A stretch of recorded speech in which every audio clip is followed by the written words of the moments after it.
Hey guys, good evening. कैसे हैं आप सब लोग? तो ऑडिट का पेपर आप लोग दे करके आ भी चुके हैं, तैयारी चालू भी कर चुके हैं। मुझे पता है कि मैं बहुत लेट हूँ, लेकिन वीडियो इसलिए बनाना जरूरी हो गया क्योंकि आप लोगों के मैसेजेस यहाँ पे थे कि सर क्या आंसर होगा, क्या कुछ होगा, और कुछ कंफ्यूजन्स भी आप लोगों के थे। हालांकि आप लोग इस वक्त में EIS की पढ़ाई अगर चालू कर चुके हैं तो इस वीडियो को यहीं पे ड्रॉप कर दीजिएगा, मत देखिएगा। 2 पेपर आपके बचे हुए हैं, वो खत्म हो जाए फिर आराम से बैठ करके एक बार देख लीजिएगा। लेकिन जरूरी इसलिए हो गया था ताकि ये डाउट्स नहीं रहे।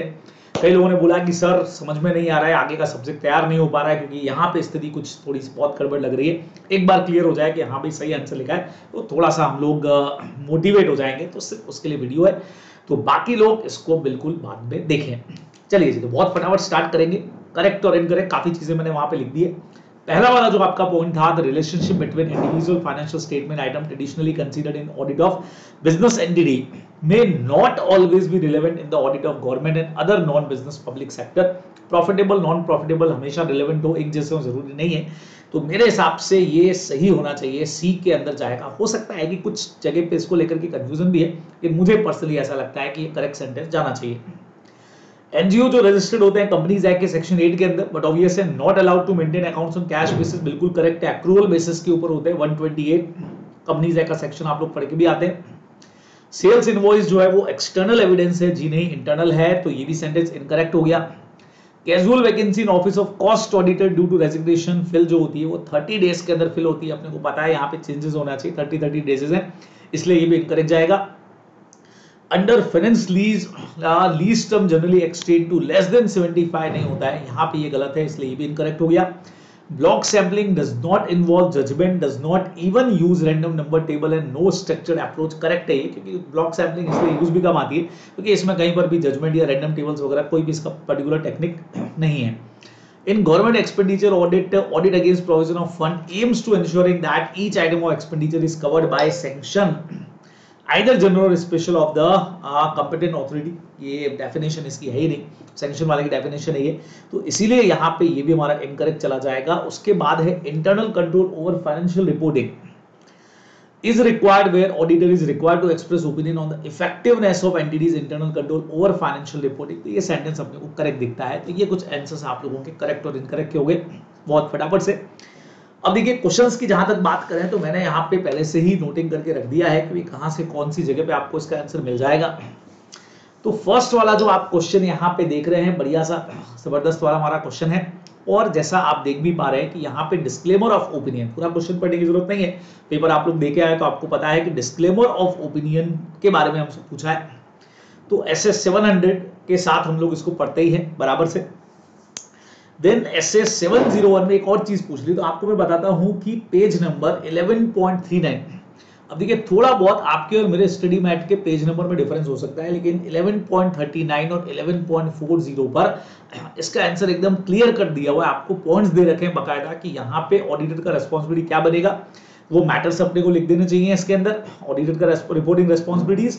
और उसके साथ में कि अगर आप यहाँ रिपोर्टिंग कर रहे हैं तो 701 में करने की जरूरत है क्या, तो क्लियर बोला हुआ है कि जब आप डिस्क्लेमर दे रहे हैं तो ये जरूरत आपको नहीं रहेगी। तो वहां से आप लोग इसका आंसर एकदम एग्जैक्टली देख सकते हैं स्टडी मैट से। चलिए नेक्स्ट पे चलते हैं। यहाँ पे हमने से पूछा है कि आपको बताना है रिलेशनशिप बिटवीन मैनेजमेंट और करंट और predecessor auditor is one of the risk factor related to misstatement arising from fraudulent financial reporting. इसमें आपको चीजें देने को बोला है, तो पेज नंबर 5.19 हमारा जो है वहां पे अपने को इसका आंसर देखने को मिल जाएगा। फ्रॉड वाला जो हमारा चैप्टर है वहां पे आपको ये जो आंसर है, ये पॉइंट्स जो है वो रिस्क फैक्टर्स आपको वहां देखने को मिल जाएंगे। The engagement partner shall form a conclusion on compliance with independence requirement। हमको दे रखी है independence की requirement that apply to an audit engagement। relevant requirement क्या है, as per relevant essay 220 directly आपसे बोल दिया quality control for audit of financial statement। तो हमारा जो चैप्टर नंबर फर्स्ट है वहीं पे आपको मिल जाएगा, पेज नंबर 1.24 के आसपास इसका आंसर जो है वो हमको मिल जाएगा। तो चैप्टर फर्स्ट में इसका आंसर दे रखा है, डायरेक्ट क्वेश्चन है। एज पर रूल 11G बच्चे लोगों को बहुत सीधा सा है कि ऑडिट रिपोर्ट जब हम लोग पढ़ रहे थे सेक्शन 143 पे, जब हम लोग बात करते हैं तो बहुत सारी चीजें ऑडिट रिपोर्ट के अंदर डिक्लेयर करनी है। वहां पे एक ऑडिट ट्रेल वाला हमारा पॉइंट था बराबर, जो नया ऐड हुआ है कि एक सॉफ्टवेयर आपको यूज करना पड़ेगा एक पर्टिकुलर टाइम तक, ठीक है। और बढ़िया चीज आपको बताऊं, इस बार का अगर आप आरटीपी देखेंगे तो इस बार के आरटीपी के अंदर स्टार्टिंग में कुछ आपको अमेंडमेंट्स वाले पॉइंट देके रखे हुए हैं, उनमें ये पॉइंट दे रखा है। स्टडी मैट के भी पेज नंबर 10.36 पर ये पॉइंट आपको देके रखा है। छोटा सा एक पैराग्राफ है बढ़िया सा, वो आपको यहाँ आंसर में लिख देना चाहिए था। चलिए नेक्स्ट पे आते हैं, बड़ा सा क्वेश्चन है लेकिन कारो 2020 पे क्वेश्चन आ गया बच्चों। कारो 2020 का जो फर्स्ट पॉइंट ही हमारा है, सेकंड पॉइंट इन्वेंट्री वाला, वहां अपने को दे रखा है 5 करोड़ की लिमिट भी आपको वहां देखने को मिल जाएगी। यहाँ वर्किंग कैपिटल वाली यहाँ पे 5.99 करोड़ है। तो क्या रिपोर्टिंग रिक्वायरमेंट रहेगी, कारो को हर बार क्वेश्चन आता है, तो इन्वेंट्री वाले से सीधा सीधा क्वेश्चन आपसे पूछा गया है। Narrate the audit procedure to be performed by an auditor in order to ascertain that raw material and consumable, chapter number 9 का क्वेश्चन हो गया बच्चों। इन्वेंट्रीज के अंदर आपको 9.44 पे ये बकायदा जहां इन्वेंट्रीज के बारे में दे रखा है कि कैसे उसका ऑडिट होता है, वहां पे रॉ मटेरियल और कंज्यूमेबल का भी, वर्क इन प्रोग्रेस का भी है, फिनिश गुड्स का भी है, तो इसका भी आपको मिल जाएगा। वहां से अपने को आंसर जो है बना लेना चाहिए था। अगला क्वेश्चन हमारा बच्चों सीधा सीधा सा है, आईटी रिलेटेड और ऑटोमेटेड एनवायरनमेंट, चैप्टर नंबर 6 का सीधा सीधा सा क्वेश्चन है, वहां से इसका आंसर हमको मिल जाता है। नेक्स्ट वाले क्वेश्चन पे आऊं तो the nature of related party transactions पूछ लिए गए, ऐसे 550 चैप्टर नंबर 3 पे है। और ये जो उन्होंने बोला, इन सब circumstances give rise to higher risk of material misstatement of the financial statement. अब यहाँ पे कुछ एग्जांपल्स आप लोगों को दे रखे हैं, पेज नंबर बता देता हूँ 3.60। स्टडी मटेरियल हो सकता है मेरे पास स्टडी मटेरियल पुराना वाला हो या आपके पास पुराना वाला हो, तो 1-2 पेज नंबर आगे पीछे देखिएगा, वहां आपको आंसर मिल जाएगा। एग्जिट भी मिल सकता है, पेज नंबर 3.60 स्टडी मटेरियल पे आपको इसका आंसर जो है वो मिल जाएगा रिलेटेड पार्टी ट्रांजैक्शंस में। चलिए जी, बहुत फटाफट सिर्फ हिंट देता जा रहा हूं कि कहां क्या कुछ मिलने वाला है। The auditor determination of materiality is a matter of professional judgement. क्या बात है, यहाँ पे सीधा सीधा सा ये एग्जैक्ट पॉइंट आपको दिया हुआ है कि मटेरियलिटी ध्यान में रखते वक्त ऑडिटर कुछ अजम्पशंस लेके चलता है यूजर्स के। एक नया पैराग्राफ जो है बढ़िया सा स्टडी मैट में आपको देके रखा हुआ है, और ये अपने को कहां मिल जाता है बच्चे लोगों, फोर्थ का फर्स्ट 2.22 और 2.23 पर, यहां पर आपको मिल जाएगा। बराबर हमारा जो सेकंड चैप्टर है ऑडिट स्ट्रेटेजी और प्लानिंग वाला, वहां पे लास्ट में आपको मटेरियलिटी वाले पॉइंट के अंदर एंड ऑडिट रिस्क वाले पॉइंट में 2.22 और 2.23 इसके ऊपर ये जो है वो पॉइंट आपको मिल जाएगा। वहां इसका एग्जैक्ट आंसर जो है वो आपको देके भी रखा हुआ है। शॉर्ट टर्म बोरिंग्स पूछ लिया, कैसे डिस्क्लोज होती है बच्चे लोगों, तो एकदम सीधा सा पॉइंट है, page number 9.26 again audit of items of financial statement, वहां से डायरेक्ट डिस्क्लोजर्स आपसे पूछ लिए गए हैं, एग्जैक्ट आंसर आपको देके रखा है, वो लिखना चाहिए था। डायरेक्ट क्वेश्चन इस बार ज्यादा दिख रहे हैं, प्रैक्टिकल क्वेश्चंस केस बेस की जगह पे एकदम सीधे सीधे से क्वेश्चन है।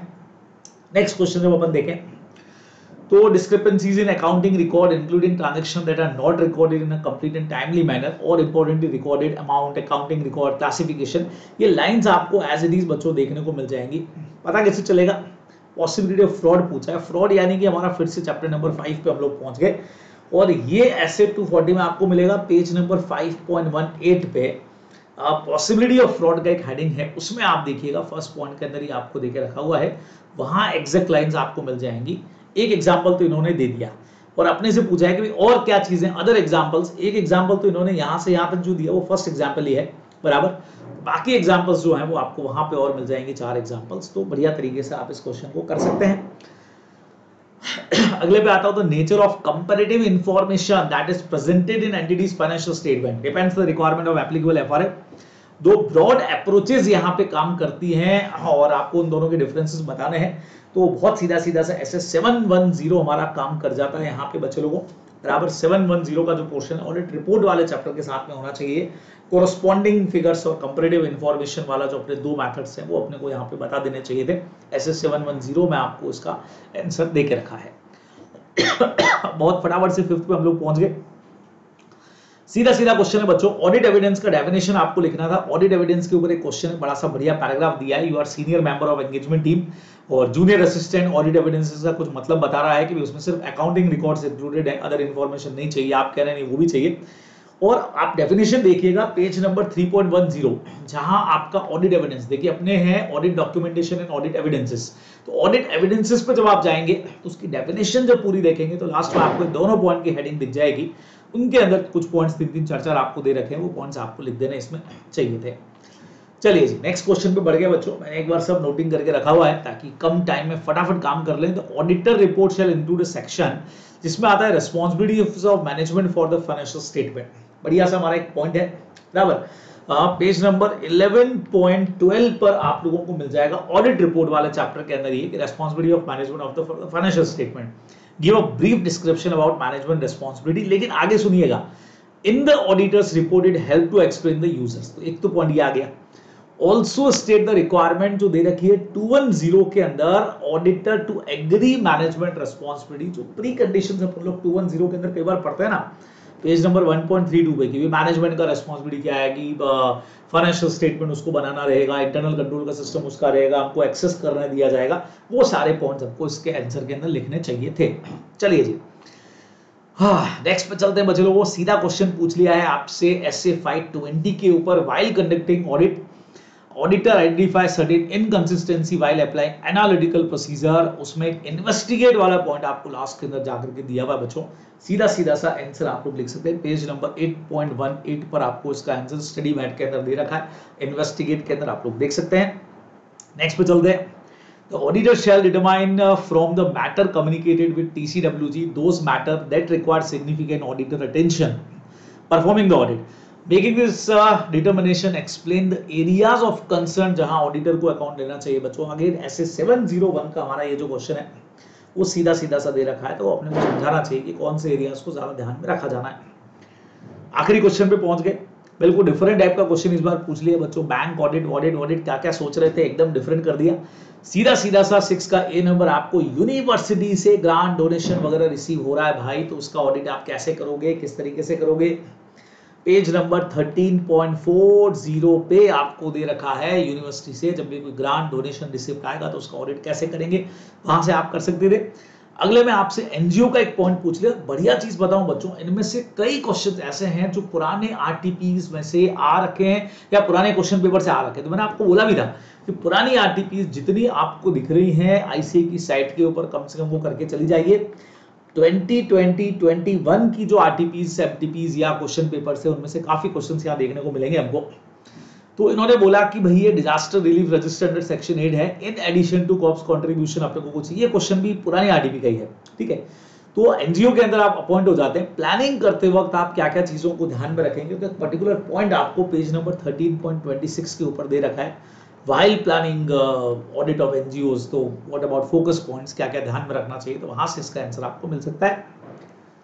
Mention 4 factors that should be considered for deciding upon the exact checking of sampling plan। क्या बात है, सैम्पलिंग प्लान को चेक करते वक्त में क्या क्या चीजें अपने को ध्यान में रखनी चाहिए बच्चे लोगों। आंसर मिलेगा ऐसे 530 का आपको बताइए। 7.9 पे जाकर के देखिएगा, डायरेक्ट यही हेडिंग भी आपको दिख जाएगी और कुछ पॉइंट्स आपको वहां पे दिख जाएंगे, कुछ फैक्टर्स दे रखे वो अपने को आंसर में लिखने चाहिए चैप्टर 7 से। An auditing firm should monitor compliance with quality control policy and procedure. Discuss purpose of this। अब बच्चों समझिएगा, ऑडिट फर्म है वो क्वालिटी कंट्रोल, तो ऐसे सीधा दिमाग में आ जाना चाहिए। क्वालिटी कंट्रोल तो SQC 220 में दे रखा है। पॉलिसी और प्रोसीजर पूछ लिया और साथ में वो कह रहा है मॉनिटर करने वाला, तो अपना लास्ट पॉइंट मॉनिटरिंग वाला ही दे रखा है बच्चे लोगों बराबर से। पेज नंबर 1.31 के ऊपर दे रखा है अपने को ऐसे 220, वहां से इसका आंसर मॉनिटर वाला जो है वो यूं लिख देना चाहिए था। लास्ट क्वेश्चन आपका अकाउंटिंग नॉलेज काम कर जाएगा। कोई भी 3 एक्सपेंसेस ऐसे बताओ जो रेवेन्यू नेचर के हो सकते हैं लेकिन कैपिटल एक्सपेंडिचर की तरह ट्रीट होते हैं, जिनमें हम मशीन का इंस्टॉलेशन चार्जेस है वो इसमें ले सकते हैं, या कई बार हमारी जो बोरिंग कॉस्ट है वो हम इसके अंदर ले सकते हैं, या पीपी का लाइफ एक्सटेंड करने के लिए अगर कोई एक्सपेंडिचर वगैरह किया हुआ है तो नेचर में रेवेन्यू दिखता है लेकिन होता कैपिटल एक्सपेंडिचर है, वो अपने को सिंपली 3-1 पॉइंट इसके अंदर लिख देने चाहिए थे, तो इसका आंसर अपने आप आराम से बन जाता। तो ये आपका अकाउंट्स नॉलेज वगैरह जो है उससे अपना आंसर जो है बढ़िया तरीके से यहाँ पे बन जाएगा, ये आप लोग ध्यान में रखेंगे। तो ये बच्चे लोगों यहाँ आकर के हमारा जो सारा काम है वो एब्सोल्युटली खत्म हो जाएगा। जैसा आपको मैंने कहा बहुत इजीली अपन लोग कर सकते हैं इसको। चलिए जी, तो ये पूरा का पूरा पेपर था, बहुत फटाफट से कर दिया। डिटेल पेपर आगे जाकर के आप लोग बात करेंगे कि पूरा इसका आंसर कैसे होना चाहिए था, क्या होना चाहिए था, लेकिन एक बार यहाँ पे आपसे मैंने बात कर ली है। करेक्ट इनकरेक्ट भी मेरे हिसाब से इस तरह की चीजें होनी चाहिए। एक आध क्वेश्चन के अंदर हो सकता है कि हमारा सोचने का तरीका और आईसीए का कुछ पॉइंट अलग हो जाए, खास करके फर्स्ट क्वेश्चन के लिए मैं बोल सकता हूँ। बाकी तो डायरेक्ट क्वेश्चंस इन्होंने पूछे हुए हैं, तो इस तरीके से आप लोग कर सकते हैं। चलिए, तो अगेन ऑल दी बेस्ट, बढ़िया ESSM जबरदस्त करिएगा। लास्ट पेपर आपका FM वाला भी शानदार करिएगा। All the best.